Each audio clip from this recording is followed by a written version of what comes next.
నీ బాడీలో 70 ట్రిలియన్ల సెల్స్ ఉంటే 500 ట్రిలియన్ల మైక్రోబ్స్ ఉన్నాయి. Microbes, your living with microbes. నువ్వు చచ్చిపోతే అవి చచ్చిపోతాయని భయంతో నిన్ను ప్రొటెక్ట్ చేస్తూ ఉంటాయి microbes. Your living with microbes. Zero microbes ఇది అది అని టీవీలో వస్తాయి కదా, పెద్ద ఫార్స్.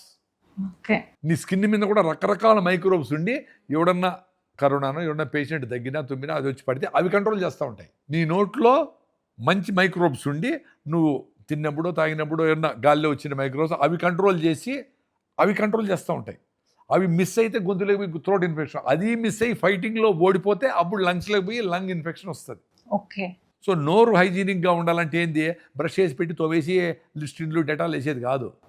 నోరుని డిస్టర్బ్ చేయకుండా, కెమికల్స్ వాడకుండా, టూత్పేస్ట్ వాడకుండా ఏదో పళ్ళపొడి వాడి ఏదైనా ప్రాబ్లం వస్తే పుల్లటి మజ్జిగ పుక్కిలిచ్చి రైట్ ఫుడ్ తిని నీ బాడీ మొత్తం మీద ఒక రిచ్నెస్ న్యాచురల్గా ఉండేట్టుగా చూసుకుంటే దట్ విల్ టేక్ కేర్ ఏ జబ్బు వచ్చినా.